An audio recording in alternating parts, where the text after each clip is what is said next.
Hello guys, नमस्कार। दिशा शुभम स्वर्णकार और आप सभी का एक बार फिर से कौटिल्य क्लासेस में हार्दिक स्वागत है। आपका हार्दिक अभिनंदन। कैसे हैं गाइस? क्या हाल चाल है आपके? Yes, good morning, good morning, good morning. चलिए, तो अगेन एक और डेटाबेस का सेशन हाजिर है आप सभी के सामने। 7 नंबर सेशन है, 7वीं क्लास है। मोर देन 100 क्वेश्चंस हम लोग डेटाबेस के कर चुके हैं, है ना। 7th क्लास है हमारी, जिसमें देखेंगे कि कुछ और किस प्रकार के क्वेश्चंस जो है बन सकते हैं अगर हम लोग डेटाबेस की बात करें तो। क्लियर? हाँ जी, जल्दी जल्दी जल्दी जल्दी कनेक्ट हो जाइए सभी के सभी, सब के सब स्टूडेंट्स जल्दी जल्दी जुड़ जाइए।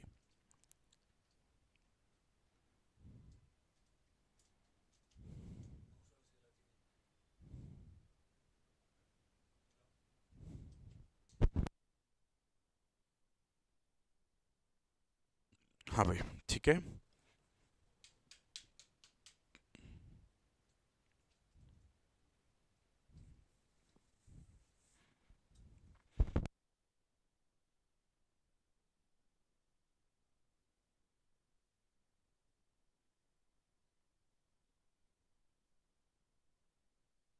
चलिए, तो स्टार्ट करते हैं हम लोग क्लास को।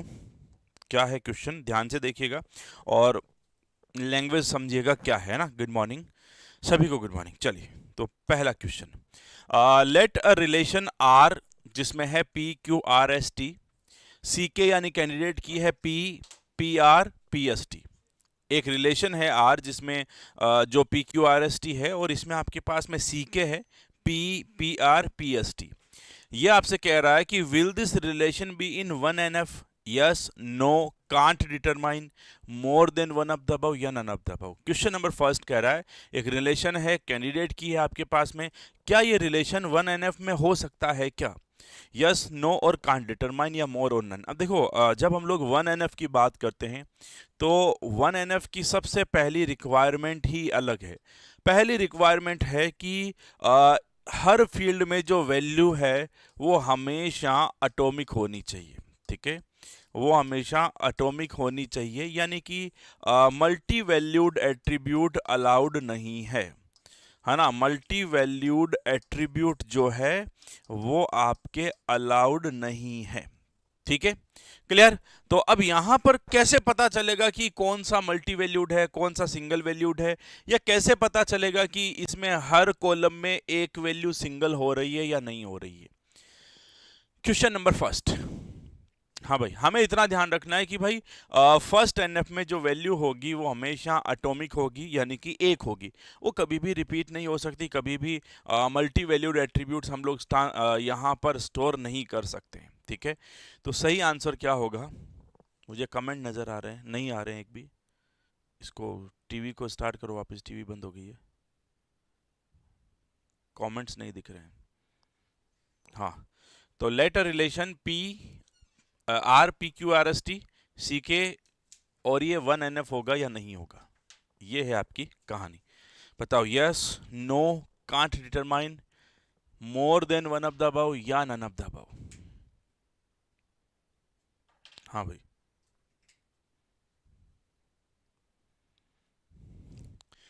बताओ।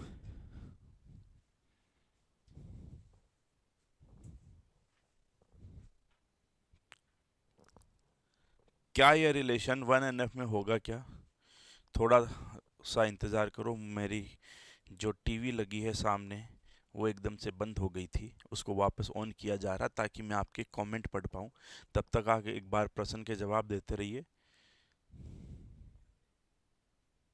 हम्म? बहुत सारे बी दे रहे हैं क्या? अच्छा,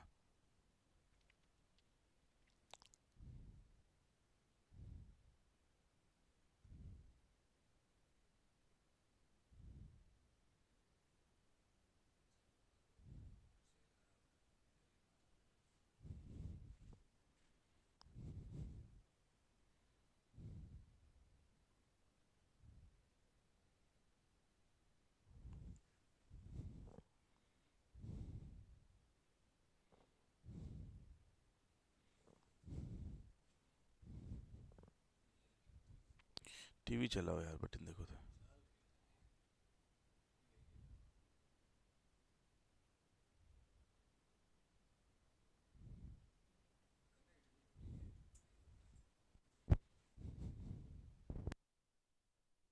चलो देखिएगा। तो मल्टी वैल्यूड फाइंड आउट करना, देखो जब कैंडिडेट की में हमारे पास में जितनी भी कैंडिडेट की है, अगर वहां पर कोई एट्रीब्यूट रिपीट है, अगर हमारे पास जितनी भी कैंडिडेट की है उसमें अगर एक सिंगल एट्रीब्यूट भी रिपीट हो रहा है तो वो हमेशा मल्टी वैल्यूड एट्रीब्यूट होगा। ये सीधा सीधा कंसेप्ट है, ठीक है। तो हमारे पास जो सीके है ये वाली, इनको गौर से देखो, क्या हर जगह कोई ना कोई एट्रीब्यूट रिपीट है क्या? ठीक है, तो यहां पर देखो P यहां पर है, P यहां पर है, P यहां पर है, यानी कि जब एक एट्रीब्यूट इन सब में रिपीट हो गया है इसका मतलब वो मल्टी वैल्यूड है, और ये मल्टी वैल्यूड है, यानी कि इधर के अंदर जो P है वो मल्टी वैल्यूड है, और मल्टी वैल्यूड है तो हमारा नियम खत्म हो गया यहां पर। यानी कि अगर फर्स्ट एनएफ की बात करो, है ना, तो वहां पर आपका मल्टी वैल्यूड नहीं होना चाहिए, और मल्टी वैल्यूड होगा तो फिर आपका आंसर यहां पे गड़बड़ हो जाएगा, ठीक है। राइट आंसर आपका बी हो जाएगा। पहला नंबर क्वेश्चन राइट आंसर आपका बी होगा, क्योंकि यहां पर भी पी रिपीट है, यहां पर भी पी है, और यहां पर भी पी है, ठीक है। अगर रिपीट नहीं होता तो हम अलग बात करते हैं, क्योंकि यहां पर रिपीट है तो फिर वो आपका हो जाएगा, ठीक है। हाँ हाँ, चलिए, तो मल्टी वैल्यूड नहीं होना चाहिए ना। मल्टी वैल्यूड कब होगा? जब तीनों में वैल्यू रिपीट है और तीनों में एक कॉलम रिपीट है, इट मींस वो आपका मल्टी वैल्यूड एट्रीब्यूट है, और मल्टी वैल्यूड एट्रीब्यूट तो यहां पर होना ही नहीं चाहिए। यही तो पहली पहली कंडीशन हो गई है, ठीक है। तो राइट आंसर आपका पहले का हो जाएगा नो, ये रिलेशन 1NF में नहीं है, क्योंकि यहां पर मल्टी वैल्यूड एट्रीब्यूट है, ठीक है। दूसरे पे आओ। Let a relation R U V W X Y Z, again C K है UV V W W Z. अब बताओ क्या ये रिलेशन 1NF में होगा? हाँ जी, question number second, right answer क्या होगा? क्या ये रिलेशन 1NF में है? 1NF है, इसका मतलब आपको केवल और केवल मल्टी वैल्यूड एट्रीब्यूट फाउंड करना है। यहां पर मल्टी वैल्यूड देखते हैं तो देखो इस कैंडिडेट की में UV है, यहां पर VW यानी कि V रिपीट है, यहां पर WZ है यानी W रिपीट है, यानी कि V तीनों में नहीं है, W तीनों में नहीं है, यानी कि यहां पर जो है हमारे पास में कोई भी मल्टी वैल्यूड एट्रीब्यूट नहीं है। इसका मतलब ये 1NF में होगा या नहीं होगा? तो ये 1NF में होगा, ठीक है। हाँ, WW रिपीट होने से मतलब नहीं है, तीनों में जितनी कैंडिडेट की है सब में रिपीट होना चाहिए। अगर इसमें 1NF नहीं होता तो CK तो सही है, ये पूछ रही है CK तो सही है, CK में तो कोई गड़बड़ी नहीं है। कैंडिडेट की बनाने में क्या प्रॉब्लम है? कैंडिडेट की तो जो दे देंगे बढ़िया है, लेकिन हाँ अगर हमारे पास जितनी कैंडिडेट की है उन सारी कैंडिडेट की में अगर एक सिंगल एट्रीब्यूट भी रिपीट है, तीनों में, चारों में, पांचों में, जितनी भी कैंडिडेट की है, तो वहां पर उसे हम लोग जो है मल्टी वैल्यूड कहेंगे, और एक भी रिपीट नहीं है तो फिर मल्टी वैल्यूड नहीं है। देखो खाली जैसे V 2 में है तो मैटर नहीं करता, V यहां भी आना चाहिए, जैसा पहले क्वेश्चन में था, यहां P P P यानी मल्टी वैल्यूड है और यहां पर नहीं है, इसलिए मतलब जिसमें मल्टी वैल्यूड नहीं होगा तो वो आपका हो जाएगा कौन सा? 1NF हो जाएगा, ठीक है। हाँ, सबसे आनी चाहिए रिपीटेड वाले, तब नो होगा। हाँ, अगर सब में तीनों में रिपीट हो रहा है इसका मतलब वो मल्टी वैल्यूड एट्रीब्यूट है और वो आपका 1NF नहीं होगा, और तीनों में कोई एक सिंगल कॉलम रिपीट नहीं हो रहा है इसका मतलब वो मल्टी वैल्यूड नहीं है और वो आपका 1NF में होगा, ठीक है। सिंपल सा कंसेप्ट। तीसरा क्वेश्चन देखो, let relation R K L M N O, C K आपके पास है KL LM LO, how many multi valued attributes are there? बताओ। दो में होने से मतलब नहीं है, मैंने कहा जितनी कैंडिडेट की है सब में होना चाहिए। इस क्वेश्चन को देखो, let a relation R KLMNO, हाँ हाँ, it should be same in all the candidate keys, है ना। चलिए, ए आंसर आ गया सबका 3। आपको से प्रश्न पूछा है कि मल्टी वैल्यूड एट्रीब्यूट कितने हैं? 3 3 3। जरा ध्यान से देखो, यहां पर देखो KL LM, यहां पे देखो L रिपीट है, यहां पर भी है L, यानी कि तीनों में एक एट्रीब्यूट रिपीट है और वो है L, यानी कि यहां पर अगर आपको पूछ लिया मल्टी वैल्यूड एट्रीब्यूट कौन से हैं या कितने हैं, तो यहां पर मल्टी वैल्यूड एट्रीब्यूट जो है वो आपके पास केवल एक है और वो है आपका L, ठीक है, क्योंकि यही जो है वो सब जगह रिपीट हो रहा है, ठीक है। बहुत सारे 3 ले रहे हैं तो वो 3 क्यों ले रहे हैं? जिन्होंने ई आंसर लिया उनका सही है, बाकी सबका गलत है। यहां पर इन तीनों में केवल एक ही तो कॉलम है जो रिपीट हो रहा है, तीन हमारे पास में कैंडिडेट की है और तीनों में एक एक कॉलम रिपीट हो रहा है, एक एक मल्टी जो कॉलम रिपीट होता है। और यही तो हमने समझा कि जब यहां पर सिंगल कॉलम रिपीट हो रहा है इसका मतलब मल्टी वैल्यूड। अगर मैं पूछूं क्या ये रिलेशन 1NF में होगा क्या, तो हम बोलेंगे नो, नहीं होगा। क्यों नहीं होगा? क्योंकि यहां पर मल्टी वैल्यूड एट्रीब्यूट है। ठीक है, बात समझ में आ गई? बहुत छोटा सा प्रश्न है लेकिन समझ में आना चाहिए। जब किसी रिलेशन की बात करें, रिलेशन की कैंडिडेट की में अगर हमारे पास में कोई कॉलम रिपीट है, अगर कोई कॉलम कॉमन है, तो वो रिलेशन, वो जो एट्रीब्यूट है वो आपका मल्टी वैल्यूड माना जाता है और वो रिलेशन 1NF में नहीं होगा। अगर सारी कैंडिडेट की में कुछ भी रिपीट नहीं है, इसका मतलब कोई भी मल्टी वैल्यूड नहीं है और आपका वो रिलेशन 1NF में होगा। और हमें अगर पूछे कि कितने हमारे पास में मल्टी वैल्यूड जो है हमारे पास में, ठीक है, तो हमारे पास सीधा सीधा है कि तीनों में देख लो जो कॉमन है वो आपका मल्टी वैल्यूड है, और मल्टी वैल्यूड है इसका मतलब ये आपका रिलेशन आपका यहाँ पे एक हो जाएगा। ठीक है, ये लॉजिक फर्स्ट टाइम पढ़ने के लिए मिल रहा है, ये भी मेरे से भी पहली बार ही पढ़े होगे। सीधा सीधा कंसेप्ट है, कोई टेंशन नहीं है। जो रिपीट है वो मल्टी वैल्यूड है, जो रिपीट नहीं है वो मल्टी वैल्यूड नहीं है। और अगर मल्टी वैल्यूड है इसका मतलब 1NF नहीं है, और मल्टी वैल्यूड नहीं है इसका मतलब 1NF है। सीधा सीधा क्वेश्चन है, बस। क्लियर? कुछ ना कुछ कॉमन होना चाहिए। हाँ, अगर कॉमन है वही मल्टी वैल्यूड होगा भाई। जब एक एट्रीब्यूट मल्टीपल टाइम यूज में लिया जा रहा है अलग अलग के अंदर, इसका मतलब उसमें कुछ ना कुछ एक्स्ट्रा है ना। चलो चौथा, let a relation R A B C D E F, candidate की है C D A F E, functional dependency है सी एफ पे, ई ए पे, ई डी पे, ए बी पे। आपसे प्रश्न है क्या ये रिलेशन 2NF में है या नहीं है? पता करो जरा, क्या ये रिलेशन 2NF में है? Yes, no, can't determine? हाँ जी बताओ। No, good morning. नो, कैसे निकाला, कैसे पता चलता है कि नहीं है? क्या ये रिलेशन 2NF में है क्या, या है या नहीं है, कैसे पता चलता है? हाँ हाँ, प्राइम टू नॉन प्राइम बन रहा है, बी बाहर है। देखो भाई, ऐसे प्रश्नों को अगर आपको 2NF फाइंड करना है तो आपको एक सीधा सीधा काम है वो डब्बा बनाना है। ठीक है ना, वो डब्बा बनाना। देखो भाई, ये डब्बा है, ये डब्बा, इस डब्बे में सी के सारी डाल दो। चलो, ये सी है, ये डी है, ये ए है, ये एफ है, ये ई है। ठीक है, अब एफ डी लाओ। सी एफ पे, सी जो है वो एफ पे है, ठीक है, ई ए पे है, ई ए पे है, ठीक है, ई डी पे है, ठीक है, आपके ए बी में, ए यहां पर है, बी कहां है, बी यहां पर नहीं है, बी आपका बाहर है।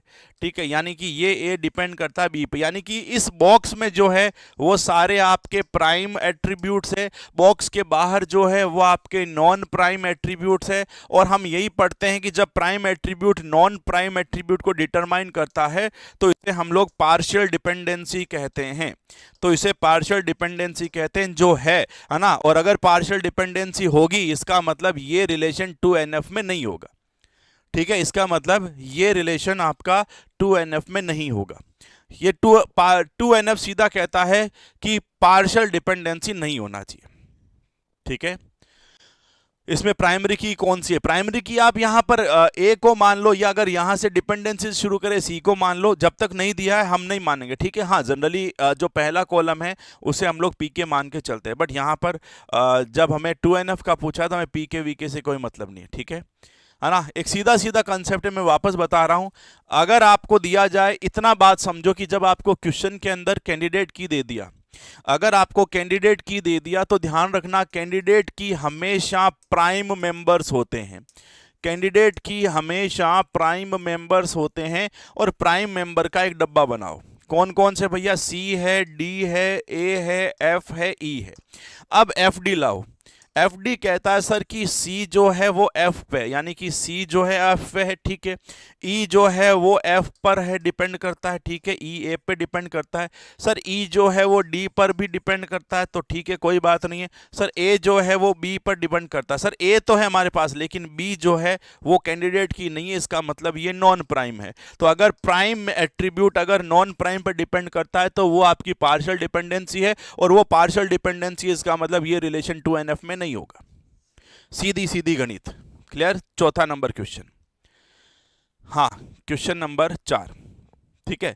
तो ये रिलेशन 2NF में होगा क्या? नहीं होगा, क्योंकि ए और बी जो है ये आपकी पार्शियल डिपेंडेंसी है, और पार्शियल डिपेंडेंसी नहीं होनी चाहिए।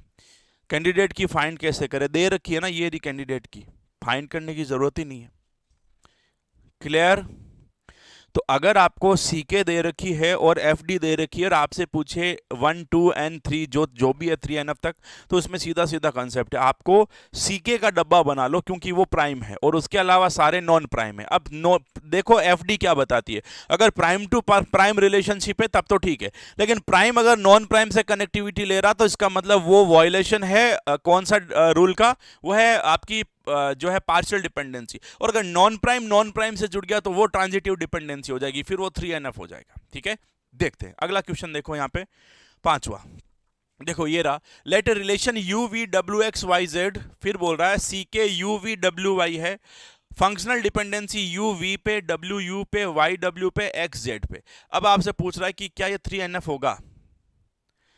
सारा का सारा को पीके से रिलेटिव करना चाहिए। देखो इतना दुख मत देखो, तो सीधा डब्बा बनाओ, काम खत्म। क्या ये 3NF में होगा क्या? Yes, no. चलो देखो हम बात करते हैं यहां पर सीके की। सीके क्या होते हैं? सीके हमारे प्राइम मेंबर्स होते हैं, ठीक है। अब कैंडिडेट की जो है हमारे पास में यहाँ पर कौन सी है भैया? एक बॉक्स बना लिया, ये U है, ये V है, ये W है, ये Y है, ठीक है। फंक्शनल डिपेंडेंसी चेक करो, U जो है V पे है, बढ़िया है। W जो है वो U पे है, बढ़िया है। Y जो है वो W पे है, बढ़िया है। X Z पे, यहाँ पर X नहीं है यानी कि X बाहर है, Z यहाँ पर नहीं है यानी कि Z यहाँ पर, X और Z बाहर है यानी कि ये दोनों ही जो है वो नॉन प्राइम मेंबर्स हैं। और जब नॉन प्राइम मेंबर्स एक दूसरे को डिनोट करते हैं तो वो आप लोगों की जो है वो ट्रांजिटिव डिपेंडेंसी कहलाती है। और ये ट्रांजिटिव डिपेंडेंसी है, इसका मतलब आपका रिलेशन जो है वो आपका इसमें नहीं होगा, ठीक है। नॉन प्राइम को डिनोट करता है, इसका मतलब ट्रांजिटिव डिपेंडेंसी है, और ये ट्रांजिटिव डिपेंडेंसी है, इसका मतलब आपका रिलेशन इसमें नहीं होगा, किसमें? 3NF में, ठीक है। यानी कि अगर मल्टी वैल्यूड एट्रीब्यूट है तो फिर आपका जो है फर्स्ट नॉर्मल फॉर्म नहीं होगा। 2NF है तो वहां पर आपका डब्बा चेक करो, सीधा डब्बा डालो।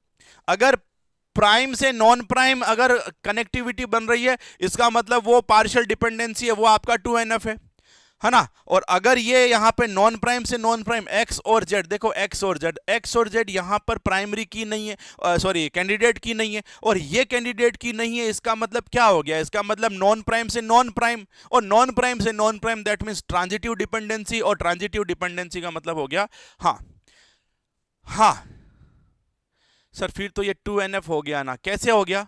कैसे हो गया 2NF? एक बात बताओ, 2NF कैसे है?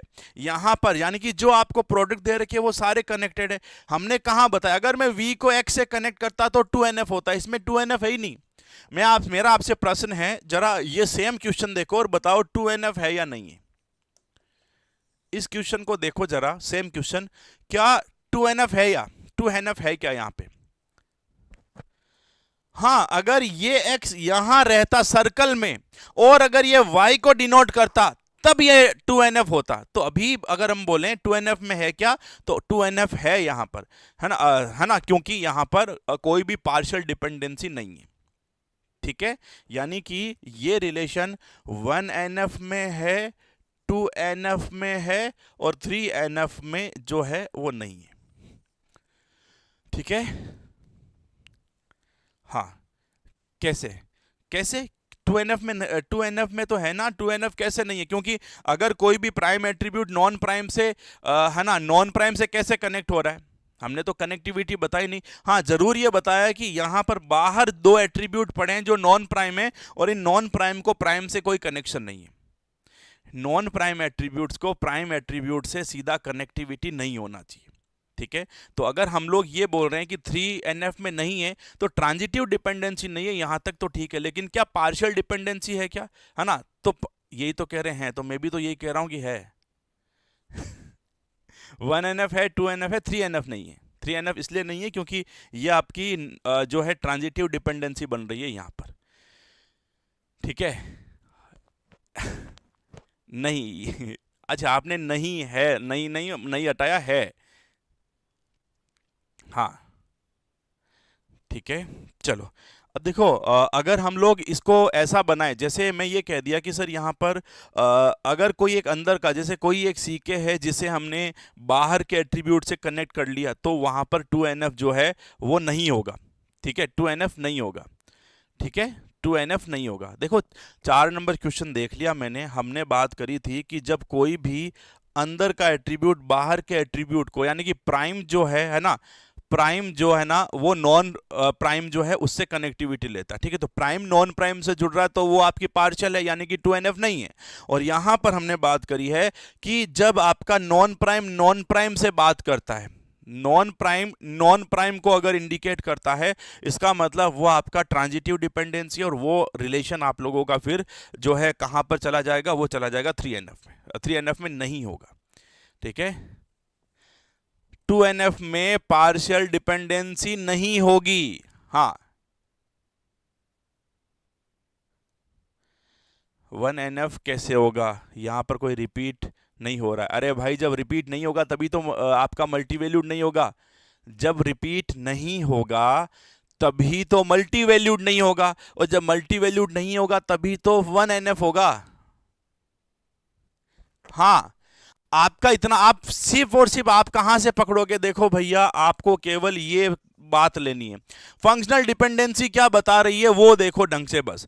फंक्शनल डिपेंडेंसी यू वी यानी कि प्राइम, डब्ल्यू यू यानी कि प्राइम, वाई डब्ल्यू यानी कि प्राइम। अब एक्स जेड यहां पर नहीं है तो non prime to non prime है, लेकिन अंदर से बाहर है तब हमारा पंगा हो जाएगा। ठीक है, 2NF कहता है कि अगर आपका प्राइम नॉन प्राइम है ना, तो आपका होगा। ठीक है, इसमें तो पार्शियल डिपेंडेंसी ऐसे होगा कि अगर मैं आपको बताऊं, क्योंकि देखो दो एट्रीब्यूट बार, एक बात बताओ, आप सब लोग कह रहे हो पार्शियल डिपेंडेंसी है, कैसे है जरा बताओ तो, कौन किस पे निर्भर कर रहा है? ये देखो आपकी सीके हो गई, यू वी, ये डब्ल्यू और ये वाई। ठीक है, एफडी ये वाली है। इनमें से बताओ तो पार्शियल डिपेंडेंसी किस में है? हाँ, बताओ जरा, यहां से बताओ पार्शियल कहाँ है, मुझे तो ये समझाओ। आप जो कह रहे हैं ना कि ये पार्शियल डिपेंडेंसी है, तो ये पार्शियल डिपेंडेंसी कहाँ है, किस में पार्शियल डिपेंडेंसी हो रही है बताओ तो। हाँ, किस में हो रही है? यहां से पार्शियल डिपेंडेंसी है किस में, ये बताओ आप तो, जो कह रहे हैं कि 2NF है ये, तो वो बताओ पार्शियल कहां पर है, पार्शियल डिपेंडेंसी कहां पर है? नहीं है। तो यही तो मैं समझा रहा हूं इतनी देर से, पार्शियल डिपेंडेंसी नहीं है। हमें तो केवल यहां मतलब रखो ना भाई, यहां पर एफडी बोलता है यू वी से कनेक्टेड है, प्राइम टू प्राइम कोई टेंशन नहीं है, डब्ल्यू यू से कनेक्टेड है, प्राइम टू प्राइम कोई टेंशन नहीं है, वाई डब्ल्यू से है, प्राइम टू प्राइम कोई टेंशन नहीं है, एक्स जो है वो जेड से है, ये non prime to non prime है, तो ये आपका ट्रांजिटिव डिपेंडेंसी है, यानी कि 3NF आपका नहीं है। अब ये 2NF की कहां बात आ गई, जब यहां पे पार्शियल तो है ही नहीं। ठीक है, तो ये 1NF2 है। हाँ, ये 1NF में भी है, 2NF में भी है, 3NF में नहीं है। 2NF कब होगा? अगर मैं यहाँ पे बोल दूं कि सर जो आपका y है वो z पे डिपेंड करता है, इसका मतलब ये y जो है ये z पे गया, तो ये, अरे यार देखो, प्राइम टू नॉन प्राइम ये जो है आपका पार्शियल डिपेंडेंसी होता है, और ये रिलेशन 2NF में नहीं होगा। अगर नॉन प्राइम से नॉन प्राइम की कनेक्टिविटी बनती है, ये आपकी ट्रांजिटिव डिपेंडेंसी है, और वो रिलेशन आपका 3NF में नहीं होगा। ये कंसेप्ट है सीधा सीधा, इसमें घूमने वाली क्या बात है? अगर प्राइम से नॉन प्राइम डिटरमाइन हो रहा है, प्राइम से नॉन प्राइम डिटरमाइन हो रहा है तो वो आपका पार्शियल डिपेंडेंसी है, वो रिलेशन 2NF में नहीं होगा। और अगर नॉन प्राइम से नॉन प्राइम डिटरमाइन हो रहा है तो वो ट्रांजिटिव डिपेंडेंसी है और वो 3NF में नहीं होगा। हाँ 1NF 2NF 3NF की थ्योरी करवा दीजिए किसी दिन, वो मैंने शाम को करवाई थी, इसीलिए जिन्होंने किया उनका सही हो रहा है। अब देखो क्या ये रिलेशन BCNF में है क्या, बताओ जरा। एक R है UVWXYZ, CK आपकी UVWXYZ, FD आपको ये दे दी। अब बताओ क्या ये BCNF है क्या? हाँ सिंपल सा कंसेप्ट है, कुछ है ही नहीं। जिनको थोड़ा बहुत समझ में आ रहा है उनको थोड़ा दिमाग खराब हो रहा बस। कल ही क्लास में कराए थे, कल 2 घंटे में 3 नॉर्मल फॉर्म समझा पाया। हाँ 2NF 3NF BCNF कल हो गया था हमारा। अब BCNF है या नहीं है, इसका कंसेप्ट क्या है? BCNF जो है वो उसका क्या कंसेप्ट है? BCNF कहता है कि जो लेफ्ट हैंड साइड है, BCNF कहता है कि जो लेफ्ट हैंड साइड है यानी कि इधर वाला ये जो लेफ्ट हैंड साइड है ये हमेशा it must be a candidate की और सुपर की, या तो कैंडिडेट की होना चाहिए या सुपर की होना चाहिए। सीधी सीधी गणित है, सीधी सीधी गणित। अब देखो यहां पर ये CK है, U CK है, W CK है, Y CK है, X CK है।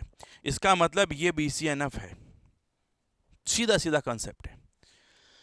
हाँ सीधा समझने की बात है। देखो खाली सुपर की नहीं होना चाहिए। अगर हम लोग बात करें किसी भी रिलेशन का लेफ्ट हैंड साइड अगर आपका आइदर जो कैंडिडेट की है या सुपर की है, या हम बोलेंगे कि सारे मेंबर प्राइम मेंबर होने चाहिए और वो प्राइम है तो वो आपका BCNF है। यानी कि सीधी सीधी गणित है। BCNF कहता है कि अगर आपके सारे एट्रीब्यूट डब्बे में है U V W X Y Z यानी कि सभी प्राइम है और सभी प्राइम है, इसका मतलब वो रिलेशन BCNF है। क्योंकि BCNF वो है जो डिपेंडेंसी को लगभग क्या 99.99% रिमूव कर देता है। हाँ ये आपकी जो है डिपेंडेंसी को रिमूव, अगर आपके सारे एट्रीब्यूट रिलेशन के डब्बे में है ना, सारे डब्बे में है तो वो आपका BCNF होगा। और इसका सीधा सीधा कंसेप्ट है कि ऑल इन डब्बा, डब्बा इन BCF, है ना, ऑल इन डब्बा और डब्बा इन BCNF। बस ठीक है, लंबी लाइन लिखो तो ऑल प्राइम इज BCNF। ठीक है, सब डब्बे में, डब्बा डब्बा BCNF में। हाँ हाँ अभिषेक यही सीधा, इसलिए तो बोलता हूं कंफ्यूजन कब क्रिएट होता है जब हम अगर टेबल बना करके देखें या हम टेबल से थोड़ा सा अलग बना के देखें। मैंने बोल दिया आप तो डब्बा बना के अंदर डाल दो। अब सीधा सीधा कंसेप्ट है, बस कुछ दिमाग वाली बात है ही नहीं, ज्यादा सोचोगे गड़बड़ हो जाएगा। समझ में आ गया? सब डब्बे में डब्बा BCNF में, सीधी सीधी गणित है। ऑल इन डब्बा, डब्बे में डब्बा, डब्बे में BCNF। क्लियर? तो ये BCNF होगा। ठीक है, ये 1NF की तरह है ना, 1NF की तरह क्यों है? उससे तो बहुत बड़ा लेवल है इसका। 1NF में तो सिर्फ डब्बे पे हमने एक फील्ड में एक यूनिक होना चाहिए। ठीक है, हाँ चलिए आगे बात करते हैं। 7th क्वेश्चन देखो, which of the following is the main requirement for a relation to be in 1NF। अगर कोई रिलेशन में 1NF में है तो उसकी मेन रिक्वायरमेंट क्या है? Question number 7, all attribute should be single valued, all attribute should be unique values, O no partial dependencies. जो ए आंसर देने वाले हैं वो ए और बी को ध्यान से देखना। No partial dependencies, more than one of the above या नन ऑफ द अबव। ध्यान से क्वेश्चन नंबर, जरूर है कि डब्बा ही आएगा, वो तुम्हारे ऊपर डिपेंड है, तुम डब्बा मत बनाओ और डब्बे से चीजें समझ में आ जाता है। हाँ जी, ABD चलो सीधा सीधा क्वेश्चन है हमारा। ये देखो, all attribute should be single valued. ठीक है। मैंने बी इसलिए लिया कि आप में से बहुत सारे जो है ना यहाँ पर ये यहाँ पे जा रहे यूनिक वैल्यूज। यूनिक का मतलब ही होता तो एक ही है, लेकिन ये 1NF डिफाइन नहीं करता है। 1NF इसकी बात ही नहीं करता है कि सारी वैल्यूज यूनिक होनी चाहिए। 1NF इतना सा कहता है कि सारे फील्ड में आपके पास में सिंगल वैल्यूज होनी चाहिए, केवल सिंगल होनी चाहिए, यूनिक की गारंटी नहीं है। और इसीलिए तो बोलते हैं जब हाईएस्ट डिग्री ऑफ डिपेंडेंसी जो है या हाईएस्ट डिग्री ऑफ रिडंडेंसी जो है वो कहाँ होती है, वो यहाँ होती है। हाईएस्ट डिग्री ऑफ रिडंडेंसी वो आपकी होती है यहाँ पे 1NF में, ठीक है, क्योंकि चीजें बहुत ज्यादा बार रिपीट हो जाती है तो यूनिक नहीं होता है, सिंगल वैल्यूड जरूर होता है, एटॉमिक होता है, ठीक है। यहां पर ध्यान रखना, ये यूनिक जो है इस पे फोकस मत करना, क्योंकि हम कहते हैं है ना एटॉमिक और यूनिक एक ही है ना सर। वारे वाह भाई, वारे वाह भाई, हैं मैं मेरे घर वालों के लिए यूनिक हूं और एक हूं, यहां तक तो ठीक है। घर में मेरी कोचिंग में 10 लोग पढ़ते हैं तो वो 10 मेरी मम्मी के लिए तो यूनिक नहीं हो सकते। मेरी मम्मी के लिए यूनिक मैं हूं, लेकिन सब एक एक है वो अलग बात हो सकती है। एक टेबल के एक कॉलम में एक वैल्यू एक ही बार आ रही है, दैट इज यूनिक। लेकिन एक टेबल के 100 कॉलम में एक वैल्यू 100 बार आ रही है, दैट इज नॉट यूनिक। समझ में आ रहा है? तुम्हारी वाइफ के लिए तुम अकेले हो, दैट इज यूनिक, बाकी आप समझदार हो, है ना। सिंपल सा लॉजिक है। एक कॉलम में 100 वैल्यू 100 बार है, दैट इज सिंगल। लेकिन एक टेबल के 100 कॉलम में 100 वैल्यू एक एक बार है, दैट इज यूनिक। अब यूनिक और सिंगल में अंतर समझ में आना चाहिए यार। मेरे लिए वो यूनिक है, ऐसा थोड़ी मेरे लिए वो एक है, दूसरी भी तो है, ऐसा भी तो हो सकता है। मैं जिधर देखूं सब मेरा ही नजर आता है, किस किस को देखूं, मैं तो खुद रंगीन आदमी हूं, ऐसा थोड़ी होता है। हाँ हाँ, ऐसा नहीं होता है, ठीक है। तो राइट आंसर ए ही होगा, वो यूनिक होनी चाहिए, एक नहीं होनी चाहिए, ठीक है। तो एक होना और यूनिक होना दोनों अलग अलग बातें हैं भैया, इतना कंफ्यूजन मत डालो इसमें। हाँ, अगले पे आ जाओ, आठवें क्वेश्चन पे आओ। हाँ भाई, चलिए। A relation is in 2NF if it is in 1NF and it does not have. अगर कोई रिलेशन 2NF में है तो उसका 1NF में होना चाहिए प्लस ये होना चाहिए। क्या होना चाहिए जरा बताओ। हाँ, इतना खतरनाक मत समझाओ, बस समझ में आना चाहिए ना। समझ में आ गया ना, बस खतरनाक ही सही है। अपने तो खतरनाक लेवल पे चलो सीधा सीधा, ठीक है, कि अपने सचिन लेवल नहीं होना चाहिए, अपने तो भज्जी लेवल होना चाहिए सीधा। हाँ भाई, पार्शियल डिपेंडेंसी, बिल्कुल बढ़िया, पार्शियल डिपेंडेंसी नहीं होनी। देखो 1NF जो है वो बात करता है no multi valued attribute. 2NF कहता है कि 1NF plus no partial dependency. 3NF कहता है 2NF plus no transitive dependency. ये कहानी है, तो पार्शियल डिपेंडेंसी नहीं होनी चाहिए, ठीक है। हाँ चलिए, A relation is in BCNF if, एक रिलेशन जो है वो BCNF में है यदि it is in 3NF and every determinant is a candidate key, it is in 2NF and every non-prime attribute depends on the primary key, it is in 1NF and there are no partial dependencies, more या none। हाँ भाई, अरे ओ सिद्धिका, हाँ right answer देखो ABC। चलो देखो, BCNF का सीधा सीधा कंसेप्ट होता है। BCNF कहता है, BCNF अभी हमने 3NF तक पढ़ा था ना। हाँ, यहाँ पर BCNF जो है वो कहता है कि आपका रिलेशन जो है 3NF में होना चाहिए, प्लस जो लेफ्ट हैंड साइड है वो या तो CK होना चाहिए, या अगर आप लोग एडिशनली कहो तो प्राइम सुपर की भी हो सकता है, ठीक है। तो लेफ्ट हैंड साइड या तो सुपर की होना चाहिए या कैंडिडेट की होना चाहिए, ठीक है। अब आपके पास जो है उससे काम चला लो, ठीक है। तो राइट आंसर हो जाएगा कि रिलेशन आपका 3NF में होना चाहिए और एवरी डिटर्मिनेंट, डिटर्मिनेंट जो डिटरमाइन करता है, डिटर्मिनेंट लेफ्ट साइड में होता है, ठीक है। जैसे A जो है वो B को डिटरमाइन करता है, ये डिटर्मिनेंट है जो दूसरे को डिटरमाइन करता है, ठीक है। हाँ हाँ, देख लिए, आंखें सर की आंखें दो है, लेकिन फोकस हर कमेंट पे रहता है। कोई चूक जाए तो टीम वाले उसको हाईलाइट कर देते हैं, तो मैं स्पेशली देख लेता हूँ, ठीक है। चलो 10वां, in which case would a relation fail to be in 1NF। ध्यान से देखिएगा, when the table has no null values, when an attribute contains multi values of different type, when all attributes are atomic, more या none. ध्यान से. हाँ, question number 10. चलो C option ज्यादा आ रहा है, सी ऑप्शन ठीक है. 1NF में तो आपके पास में जो है ऑल एट्रीब्यूट जो है एटॉमिक ही होनी चाहिए ना, एटॉमिक ही होनी चाहिए. लेकिन प्रश्न थोड़ा सा ध्यान से नहीं देखे. क्यों? क्योंकि ये बोल रहा है रिलेशन फेल. एनएफ में कब फेल होगा? जब आपका कोई भी एट्रीब्यूट जो है वो मल्टीपल वैल्यू कंटेन करेगा. ठीक है. और मुझे तो पता है, मैंने तो वही पढ़ा था, अहमद फेल ही पढ़ा था, बट आप में से सी था ना, इसलिए मैंने सी को टिक कर दिया ताकि आपका कॉन्फिडेंस जो है वो सीधा सीधा बुर्ज खलीफा को टच कर जाए, है ना. तो इसलिए राइट आंसर बी ही है, सी नहीं है. ठीक है. नल क्यों नहीं? नल का मतलब तो जयराम जी की हो गया ना. नल का मतलब हो गया ना मेरा कुछ जाता ना तेरा कुछ जाता, दोनों के पास कुछ नहीं है ना. हाँ, टीम बोर नहीं होती भाई, आनंद रहना ही चाहिए. चलिए 11वां क्वेश्चन आओ. Which type of dependency is removed by 3NF? 3NF किस प्रकार की डिपेंडेंसी को रिमूव करता है ना. Transitive dependency, multi valued dependency, partial dependency, more, none.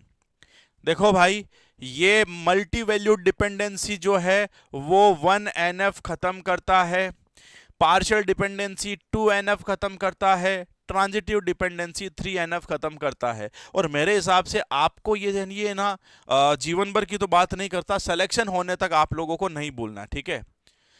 DBMS का कल वाला वीडियो नहीं आया है, ऐसा नहीं हो सकता. जब क्लास होती है ना एप्लीकेशन की, वो बिना अपलोड किए अपलोड होता है. इतना तो ऑटोमेटिक है मामला. हाँ, तो PDF थी वो भी सुबह तक आ गई है. क्लियर. 1NF मल्टी वैल्यूड हटाता, 2NF पार्शियल हटाता, 3NF ट्रांजिटिव हटाता. ठीक है. नहीं आया है, एक बात देखो भैया, सुबह चेक कर रहा हूं, नहीं आया है, वीडियो ही नहीं आया. एक मिनट,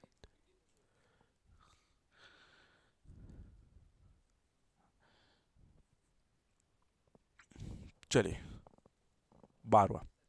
हाँ हाँ, नहीं है, वीडियो नहीं है. चलो अभी चेक कर लेंगे. वीडियो देख लिया उन्होंने, वीडियो नहीं है, अभी देख लेंगे. ठीक है. तो विच of the following ensures that every functional dependency in a relation is a dependency on a candidate के? कितना सुंदर सवाल है. कौन यह सुनिश्चित करता है कि किसी संबंध में प्रत्येक निर्भरता एक उम्मीदवार कुंजी पर निर्भर करना चाहिए? हमने कहा था कि left hand side must always be C K और एस के. ठीक है. और ये यही कह रहा है कि relation is a dependency on candidate की, और कैंडिडेट की यानी कि BCNF, यानी कि आंसर आपका सी है ना, BCNF है. ठीक है. हाँ, अगला देखो 13 नंबर. विच फंक्शनल डिपेंडेंसी वायलेट्स BCNF? कौन सी कार्यात्मक निर्भरता BCNF का उल्लंघन करती है? बताओ जरा. खुद ही पढ़ो, मैं नहीं पढ़ूंगा, उत्तर पता चल जाएगा. नहीं तो मेरे को थोड़ा पानी पिला दो इधर. हाँ भाई,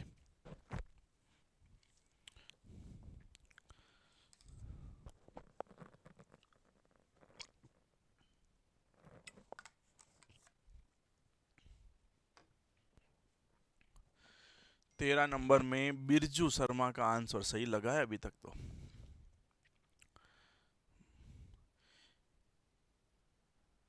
थ्योरी इन्फो, 2 स्टूडेंट का आंसर है. हमसे नाराज हो गया ना भाई. कीकू प्रियम क्यों नाराज है? वैष्णवी का आंसर सही है, राज पटेल का सही है, अहमद का सही है, अमित का सही है, पंकज शर्मा का सही है, सत्यनारायण. अब तो चलो सही आने लग गए धीरे धीरे. तो आंसर आपका हो जाएगा ई. हमने अभी अभी बात करी थी ना, BCNF क्या है. देखो, BCNF का रूल ये कहता है कि आपका रिलेशन जो है 3NF में होना चाहिए, और दूसरा रिलेशन होता है, दूसरा कंडीशन की जो लेफ्ट हैंड साइड होता है वो हमेशा CK और SK. इन दोनों में से कोई भी हो सकती है, सी के और एस के, यानी कि या तो कैंडिडेट की होनी चाहिए या सुपर की होनी चाहिए, दोनों में से एक होनी चाहिए, ठीक है। तो ये कहता है देखो ए बी मिलके सी को डिनोट कर रहे हैं और ए बी एक कैंडिडेट की है, इसका मतलब ये तो बी सी एन एफ हो गया। ए बी को डिटरमाइन कर रहा है और ए आपकी सुपर की है, इसका मतलब ये भी हो गया। ए बी को डिटरमाइन कर रहा है और ए कैंडिडेट की है, ये भी हो गया। इसका मतलब नन ऑफ अबव, ये तीनों के तीनों जो है वो आपके जो है बीसीएनएफ फॉलो करते हैं। और हमें पूछा कि बीसीएनएफ को वायलेट कौन कर रहा है, तो बीसीएफ को उल्लंघन जो है, वायलेट जो है वो कोई भी नहीं कर रहा है, ठीक है। डिटरमेंट जो होते हैं वो आपके मस्ट बी सुपर की और अ कैंडिडेट की, ठीक है। हाँ, कल का वीडियो एप्लीकेशन में कुछ प्रॉब्लम हो गई है, वो अपलोड नहीं हुआ है ना, तो उसको भी चेक किया जा रहा है। As soon as possible it will be uploaded, ठीक है। तो क्लियर, राइट आंसर ई हो जाएगा। चलो आगे बात करते हैं। 14th question, which of the following is the most stringent normal form, सबसे कठोर जो है, सबसे खतरनाक, वो कौन है? हाँ भाई, BCNF, 2NF, 3NF, मोर या नन?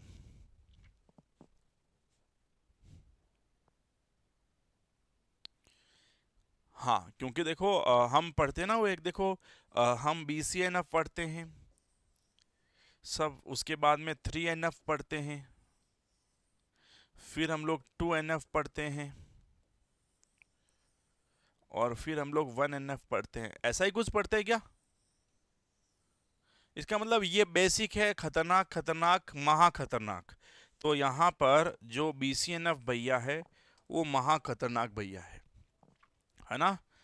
BCNF भैया महा खतरनाक है, सबसे स्ट्रिंजेंट जो होता है, सबसे कठोर जो है वो आपका बॉयज कोड नॉर्मल फॉर्म होता है। BCNF is the toughest form, जो यहाँ पर सब कुछ रिमूव कर देता है। 1NF भी है, हटाएगा, मल्टी वैल्यूड डिपेंडेंसी हटाता है, पार्शियल डिपेंडेंसी हटाता है ना। और ये जो आपका क्वेश्चन भी महा खतरनाक है। क्वेश्चन तो बेसिक है, क्वेश्चन में तो कुछ नहीं है, ठीक है।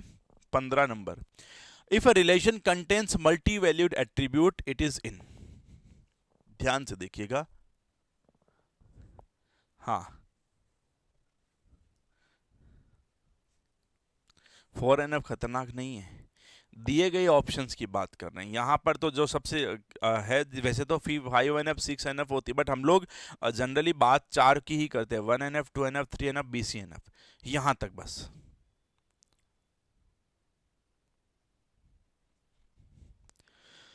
हाँ जी, तो 15वें में ई ऑप्शन आ रहा है, बिल्कुल बढ़िया है, ई ऑप्शन सही है यहाँ पर, क्योंकि ये रिलेशन जो है वो 1NF में होना चाहिए ना।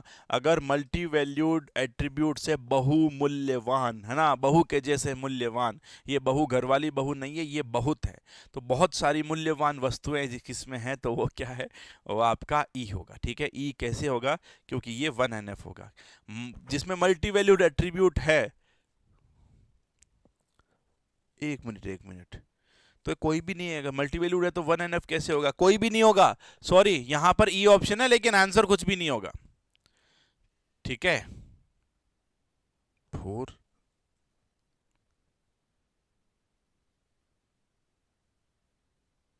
हाँ, ओके, 1NF नहीं होगा लेकिन ये 4NF होगा। ओके,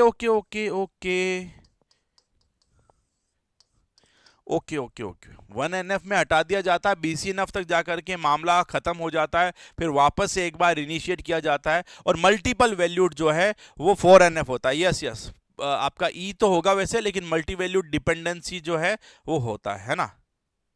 1NF तो होगा भी नहीं, मल्टी वैल्यूड जब हटेगा तभी तो एटॉमिक के कारण 1NF होगा, ठीक है। हाँ, अगला देखो 16, विच of the following is an example of partial dependency in 2NF।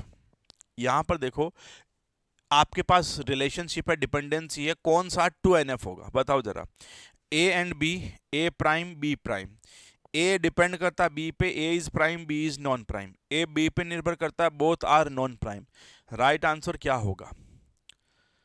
अब मेरे हिसाब से ये चीजें जो है ना, ये चीजें आपकी इतने अच्छे से क्लियर हो गई होगी कि आपको क्वेश्चन देखते ही आंसर पता चल रहा है। बस मैं बस इतना ही चाहता हूँ कि है ना, इतना एटलीस्ट पता हो जाना चाहिए। हमेशा कहता हूँ हमने 100 में से 100 क्वेश्चन कभी भी नहीं करने, और ना मैं चाहता हूँ कि मैं आपको इतना पढ़ाऊँ या मैं इतना पढ़ूँ कभी भी कि मैं 100 में से 100 करके आऊँ। नहीं, हमें सिलेक्शन लेना, बस ये टारगेट रखो।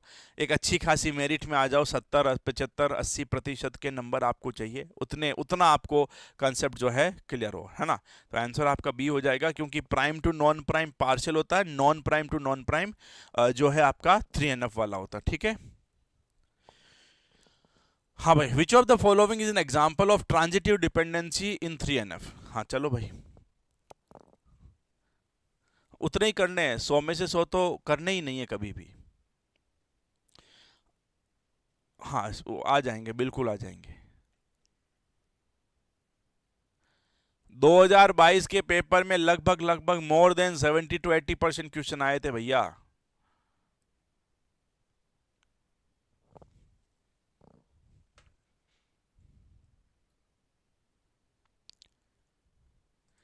चलिए, तो यहां पर सीधा सीधा गणित है, सीधा, कुछ दिमाग नहीं लगाना है। अगर आपका प्राइम टू प्राइम है यानी कि पार्शियल डिपेंडेंसी है, और अगर आपका non prime to non prime है तो ट्रांजिटिव डिपेंडेंसी है। इसको रिमूव कर दो तो 2NF बन जाएगा, और अगर इसको रिमूव कर दोगे तो रिलेशन आपका 3NF में चला जाएगा। कुछ भी नहीं है, 1NF 2NF 3NF, even BCNF तक की बात करूँ ना, 1 2 3 और BCNF सिर्फ हलवा है, कुछ भी नहीं है। बहुत बेसिक कॉन्सेप्ट है, बस वो कॉन्सेप्ट हमने पढ़ा नहीं है या हमें चीज़ें बहुत हवा लगती है, वो वाली बात है। Which statement is true about 3NF, बताओ। क्वेश्चन नंबर 18वां क्वेश्चन। बुक बता चुका हूं मैं, कंप्यूटर साइंस की बुक ले लीजिएगा, अनुदेशक वाली बहुत है। थ्योरी करने के बाद फिर से देख, थ्योरी करवा दी थी ना कल। हाँ जी, सी आ रहा है क्वेश्चन नंबर 18 में, सी ले रहे हैं। देखो भाई, कंसेप्चुअली चलना है। 1NF जो है वो करता है रिमूव किसको, मल्टी वैल्यूड डिपेंडेंसी। 2NF करता है रिमूव किसको, पार्शियल डिपेंडेंसी। और 3NF करता है रिमूव किसको, ट्रांजिटिव डिपेंडेंसी। ठीक है, सीधी सीधी गणित है। बहुत सारे आप लोगों में से सी पे गए हैं, देखो सी का काम नहीं है, ये ध्यान रखना। ये जो पार्शियल डिपेंडेंसी है ये 3NF का काम नहीं है, क्योंकि जब 3NF में जाएगा ना तो वो ऑलरेडी 2NF में होना चाहिए, और जब वो 2NF में होना चाहिए उसका मतलब ये हो गया, है ना, 2NF में होना चाहिए उसका मतलब वो उसका काम ऑलरेडी हो चुका है। यानी कि जब कोई 3NF में जाएगा, जब कोई 3NF में जाएगा, ठीक है, तो 3NF में जाएगा तो ऑटोमेटिकली वो तो पार्शियल तो खत्म हो चुकी है। 3NF का तो काम ही, 3NF केवल ट्रांजिटिव रिमूव करता है, ट्रांजिटिव डिपेंडेंसी, है ना, और उसे किसी से कोई मतलब नहीं है। ठीक है, तो यहां पर 18वें का राइट आंसर ए होगा, सी या डी नहीं होगा, ध्यान रखना। ये 1NF मल्टी वैल्यूड डिपेंडेंसी को हटाता है, 2NF जो है वो आपका पार्शियल डिपेंडेंसी हटाता है, 3NF जो है वो ट्रांजिटिव डिपेंडेंसी हटाता है। ठीक है, हाँ चलिए। बुक नेम कंप्यूटर अनुदेशक, आप एप्लीकेशन में जाके PRP बुक स्टोर में जाइए, मिल जाएगी। ठीक है, 19 number question. Which of the following normal forms guarantees the elimination of all redundancies in a relation? बताओ, अब बताओ। फोर्थ ग्रेड का क्या वर्क होता है? फोर्थ ग्रेड का तो मुकेश तुमको भी बता दिया है, आज तक आपका नाम नहीं पता, शुभम स्वर्णकार।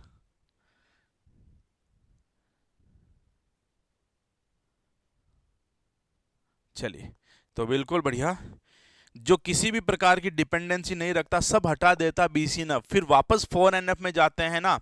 वो जब हम लोग 4 नेम में जाते हैं, 4 में जाते हैं, तो वहां पर हमें मल्टी वैल्यूड वापस देखने को मिलता है। और जब हम लोग 5 की बात करें तो 5 पर जो है ना वो हमारा जो है जॉइंट डिपेंडेंसी के ऊपर चला जाता है ना।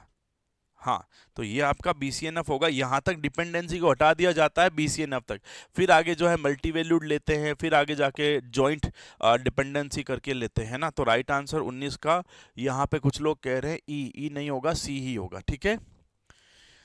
20वां, which of the following is an example of a transitive dependency, बताओ ट्रांजिटिव डिपेंडेंसी कौन सी होगी यहाँ पर, बताओ जरा। A B C, therefore A is C. A, B, C and A is a direct dependency. A is B is C are both non-transitive. चलो, हाँ जी, हाँ भाई, C और B और C में कंफ्यूजन है यहाँ पर। B और C देखो, एक सिंपल सी बात करो, देखो ट्रांजिटिव डिपेंडेंसी कहता है कि non prime to non prime, ठीक है। अगर मैं यूं कहूं कि ए जो है वो बी पे निर्भर करता है और ये भी नॉन प्राइम है और ये भी नॉन प्राइम है, ठीक है, तो ये डायरेक्ट डिपेंडेंसी हो जाएगी और नॉन प्राइम की, और ये आपकी ट्रांजिटिव डिपेंडेंसी भी हो जाएगी। मैं कहूं कि सर ए बी पर निर्भर करता है और बी जो है वो सी पे निर्भर करता है, इसलिए मैं ये कह सकता हूं कि सर ए सी पे भी निर्भर करता है। मैं मान लूँ ये प्राइम है, ये नॉन प्राइम है, ये नॉन प्राइम है और ये नॉन प्राइम है, तो मैं ये कह सकता हूं कि अल्टीमेटली थोड़ा सा तो डिपेंडेंसी इनकी भी बन सकती है यहाँ पर, तो ये भी ठीक है, संभावना है। ए बी और B C are both non transitive, ये कहीं क्लियर नहीं है। डायरेक्ट डिपेंडेंसी जो है ए और सी की कभी नहीं हो सकती। डायरेक्ट डिपेंडेंसी ये होती है जब ए और बी पे है ना, तो यहां पर हमारा आंसर हो जाएगा ए बी पर है और बी सी पे है और देयरफॉर ए इज सी पे, ठीक है। ए डिटरमाइन करता है बी को, बी डिटरमाइन सी को करता है, इसलिए हाँ कुछ लेवल तक ए सी को भी कर सकता है, ठीक है। नहीं पूरी नहीं थी उस समय, एग्जामिनेशन डेट पहले आ गई थी, इसलिए वो मेरे हिसाब से नेटवर्किंग चैप्टर तक ही कुछ किया हुआ है। कोर्स 499 का है, टेस्ट सीरीज अभी लॉन्च नहीं है बीपीएससी की, ठीक है। क्लियर, ए बी को डिटरमाइन करता है, बी सी को करता है, hence A can also determine C, ठीक है। ए बी को डिटरमाइन करता है, बी सी को करता है, ए सी को करता है, ठीक है। अब मैं कंफ्यूज हो रहा हूं, चलो मैं क्लास यहीं रोक देता हूं ताकि आपका जीवन जो है कंफ्यूजन में नहीं है, ठीक है। ऐसे कर सकते हैं कि जनरली बात करूं, ए डिनोट करता है बी को, बी डिनोट करता है सी को, हेंस एक लेवल तक ए सी को भी डिनोट कर सकता है, ये ऐसी बात करता है। अब क्योंकि यहाँ पर मैं ये मान लूँ कि ए प्राइमरी की है, तो ए से बी डिनोट करके बी से सी डिनोट कर सकते हैं, पूरा नहीं कर सकता लेकिन हाँ एक लेवल तक तो कर ही सकता है ना, इसलिए आपका यहाँ पर आंसर हो जाएगा। चलिए रिवाइज करिएगा, क्वेश्चन आज के बहुत अच्छे क्वेश्चन हैं, है ना, आज की सेशन के बहुत अच्छे क्वेश्चन है। इन क्वेश्चन को थोड़ा ढंग से पढ़ाना, ढंग से पढ़िएगा, ठीक है। हाँ ठीक है,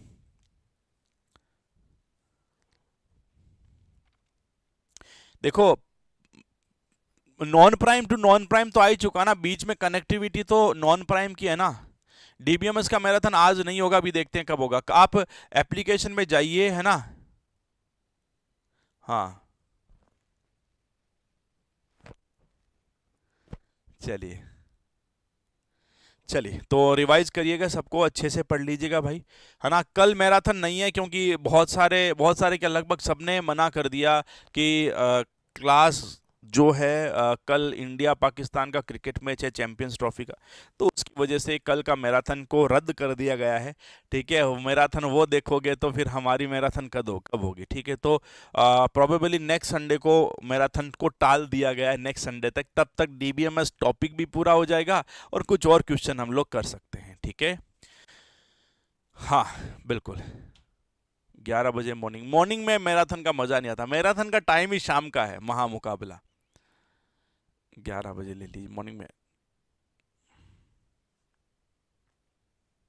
चलिए, तो मिलते हैं फिर नेक्स्ट सेशन में, तब तक के लिए thank you so much, bye bye, take care.